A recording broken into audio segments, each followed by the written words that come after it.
Praise the Lord. அன்பர் இயேசுவின் நாமத்தில் உங்களுக்கு என் அன்பின் நல்வாழ்த்துக்களை இந்த நேரத்தில் நான் தெரிவித்துக் கொள்கிறேன். எனக்கு அன்பான சகோதரர்களே, ஆமீன் டிவி யூடியூப் சேனல் வழியாக ஒவ்வொரு நாளும் நிறைவேறின தீர்க்க தரிசனங்கள் அல்லது நிறைவேறி கொண்டிருக்கும் தீர்க்க தரிசனங்கள் என்று நாம் பார்த்து கொண்டு இருக்கிறோம். இது உங்களுக்கு பிரயோஜனமா இருக்கும் என்று நான் விசுவாசிக்கிறேன். அன்புக்குரியவங்களே, நீங்க பார்க்கிற ஒவ்வொருத்தரும் இந்த வீடியோவை மற்றவங்களுக்கு பகிரும்படி நான் கேட்டுக்கொள்றேன். ஏன்னா சுவிசேஷம் அதன் மூலம் பரவும். அல்லேலூயா. நீங்க மற்றவங்களுக்கு ஷேர் பண்ணும்போது அது ஒரு பிரயோஜனமாக இருக்கும். அது மட்டும் இல்லாம சப்ஸ்கிரைப் பண்ண ஒவ்வொருத்தருக்கும் நான் நன்றி செலுத்துறேன்.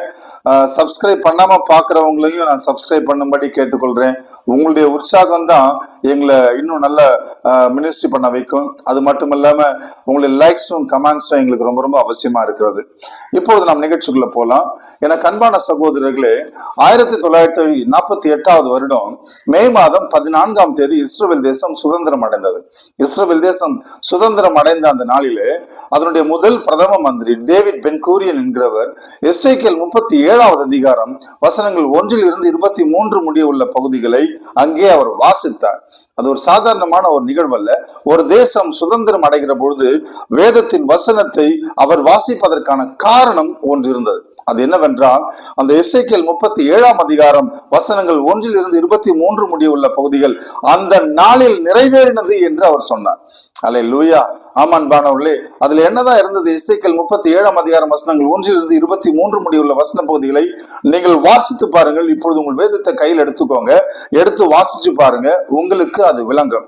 ஆனா அன்பான சகோதரிகளே, மிக முக்கியமாக வசனங்கள் 1 to 14 முடிய உள்ள பகுதிகளை நீங்கள் தியானிப்பீர்களானா அங்கே இஸ்ரவேல் தேசத்தை பற்றி சொல்லப்பட்டிருக்கிறது. அது என்ன? நான் வாசிக்கிறேன், கவனமா கேளுங்க. கர்த்தருடைய கை என் மேல் அமர்ந்தது. எசேக்கியேல் 37ஆம் அதிகாரம் 1 to 14 முடிய நான் வாசிக்கிறேன், கவனமா கேளுங்க. கர்த்தருடைய கை என் மேல் அமர்ந்தது.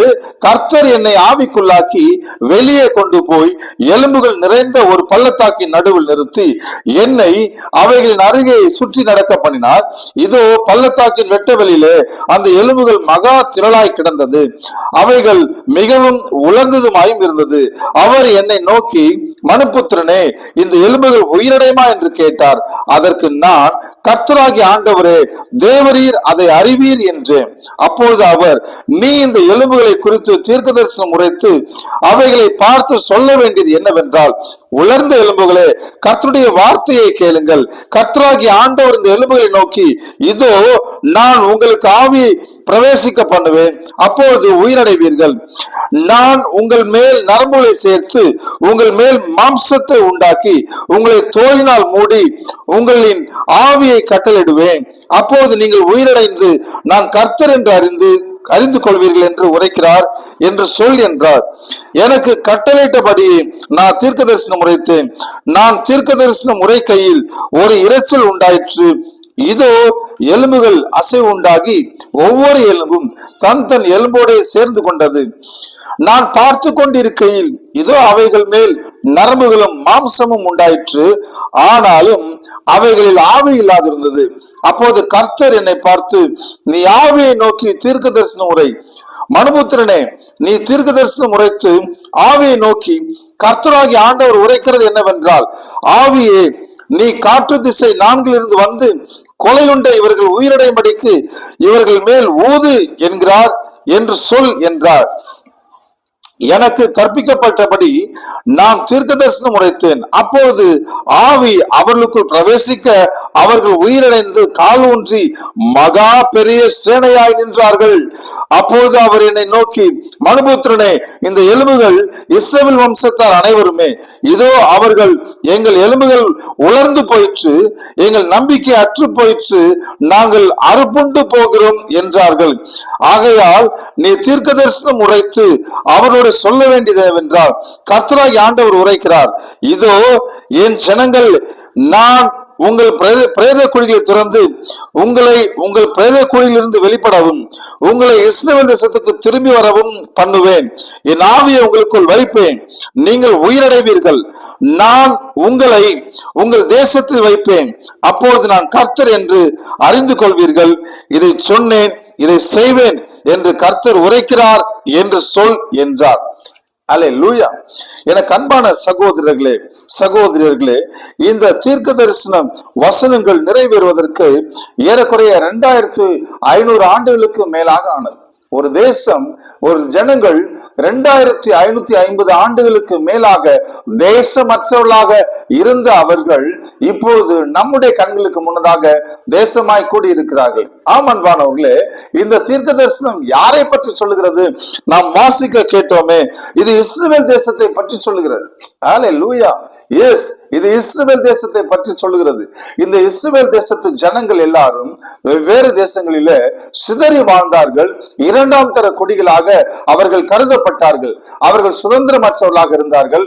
பல தேசங்களிலே அடிமைகளாக இருந்தார்கள். செல்வாக்கற்றவர்களாக இருந்தார்கள். அவர்கள் இரண்டாம் தர குடிகளாக அவர்கள் நடத்தப்பட்டார்கள். அல்லேலூயா.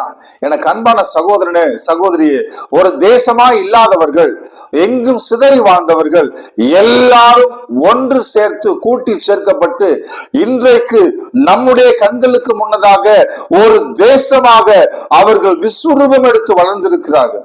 அல்லேலூயா. இன்றைக்கு உலகத்தில் நடக்கிற எல்லா காரியங்களும் இந்த தேசத்தை சுற்றியே நடக்கிறது. இஸ்ரவேலை பற்றி, இஸ்ரவேலை சுற்றியே நடக்கிறது. எனக்கு அன்பான சகோதரனே, எனக்கு அன்பான சகோதரியே, நீங்கள் உங்கள் கண்களுக்கு முன்னதாக நடக்கிற இந்த காட்சியை கண்டு நீங்கள் அவரை நம்புங்கள். சில சொல்லுவீங்க இல்லையா, நான் அவரை பார்த்தாதான் நம்புவேன் சொல்லுவீங்க இல்லையா. சில சொல்லுவீங்க இல்லையா, அவரை தொடர்ந்து அவரை பார்க்கணும் சொல்லுவீங்க இல்லையா.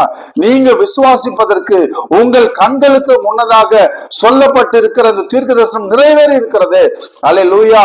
எசேக்கியேல் காலத்தில் சொல்லப்பட்ட அந்த தீர்க்க தரிசனம் 2500 வருடங்களுக்கு மேலாக தேசம் அற்றவர்களாக இருந்த அந்த ஜனங்கள் இன்றைக்கு ஒரு தேசமாக உருவேற்றி எடுத்திருக்கிறார்களே, இன்றைக்கு ஒரு தேசமாக அவர்கள் கூடி வந்திருக்கிறார்களே, இது தேவனுடைய செயலே அல்லாமல் வேறு என்னவாக இருக்கும்?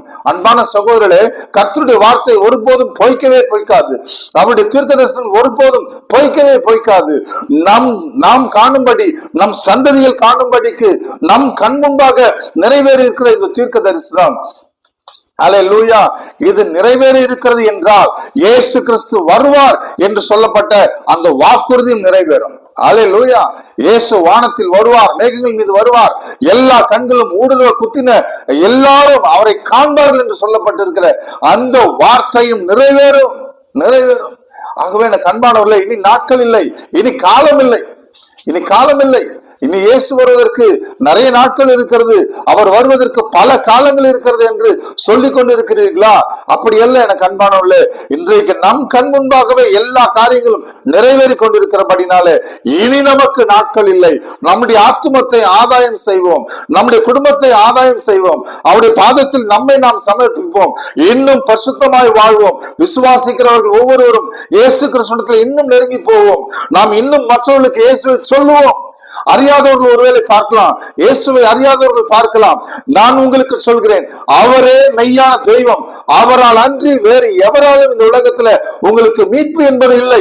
ஆகவே அவரை ஏற்றுக்கொண்டு அவரிடத்துல திரும்பும் பொழுது அவர் உங்களை ஆசீர்வதிப்பார், அவர் உங்களை ரட்சிப்பார், உங்களை எல்லா நன்மைக்கும் மீட்டு செல்வார்.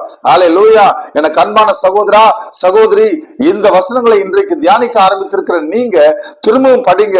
எசேக்கியேல் 37ஆம் அதிகாரம் 1 to 23 முடிய உள்ள பகுதிகளை, குறிப்பாக 1 to 14 உள்ள படிகளை, வசனங்களை படியுங்க. அது உங்களுக்கு பிரயோஜனமாக இருக்கும். Praise the Lord. நாம் இப்போது ஜெபிக்க போறோம்.